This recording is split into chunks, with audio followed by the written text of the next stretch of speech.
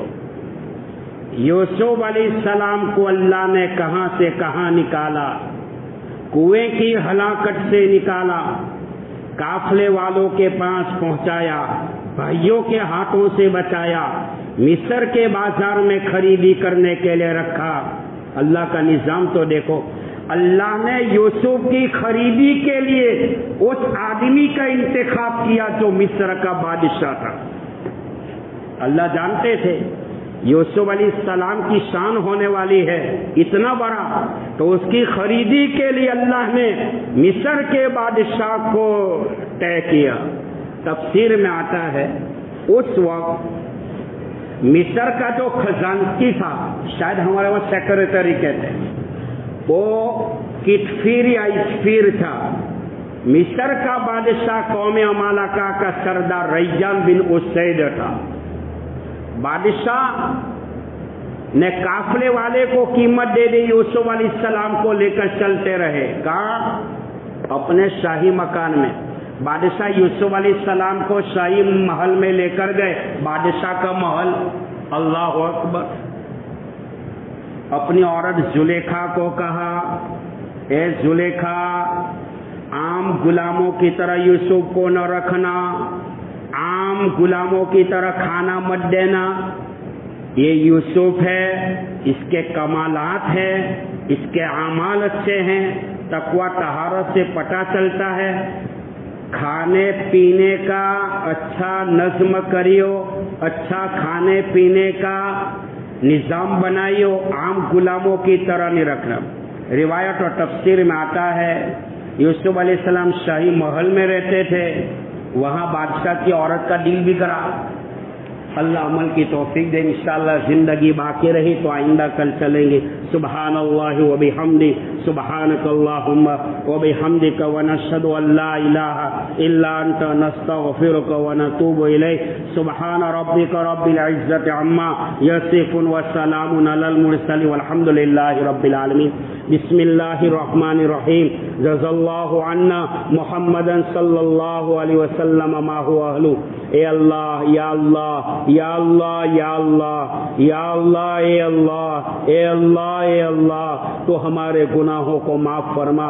رمضان کی برکت سے ہمارے گناہوں کو معاف فرما، صغائر اور کبائر کو معاف فرما، خلوت اور جلوت کے گناہوں کو معاف فرما، ظاہراً باطناً گناہوں کو معاف فرما. اے اللہ، گناہوں کی بنیاد پر تو ہمیں بیماریوں کے حوالے نہ فرما. اے اللہ، گناہوں کی بنیاد پر ظالموں کے حوالے نہ فرما. اے اللہ، بیماریوں سے تیری دھرتی کو پاک فرما، ظلم سے تیری دھرتی کو پاک فرما. اے اللہ، ہر ایمان والے کو عافیت والی زندگی نصیب فرما، صحت و عافیت عطا فرما. ہلاک کرنے والی لا علاج بیماریوں سے اللہ ہر مسلمان کی تو حفاظت فرما. اے اللہ، ملک میں امن و امان پیدا فرما، سکون پیدا فرما، سلامتی پیدا فرما، عافیت پیدا فرما. ہدایت کی ہوائیں چلا دے، عافیت کی ہوائیں چلا دے. یا اللہ، اس بیماری میں جتنے مسلمان دنیا سے جا چکے ہیں، یا اللہ تمام کی قبر کو نور سے منور فرما، گھری کے رحمت فرما، کروٹ کروٹ کے اوپر سکون سے نصیب فرما. اے اللہ، جو بیمار ہے ان کو شفائے کاملہ عاجلہ دائمہ مستمرہ نصیب فرما. اے اللہ، جسمانی روحانی طاقتوں سے مالا مال فرما، جسمانی روحانی بیماریوں سے اے اللہ تو ہماری حفاظت فرما. اس مجمع کو قبول فرما، جو مانگا عطا فرما، رہ گیا تیری شان کے مطابق وہ بھی عطا فرما. جزا اللہ عنا محمدن صلی اللہ علیہ وسلم ما هو اہلہ برحمتک یا ارحم الراحمین.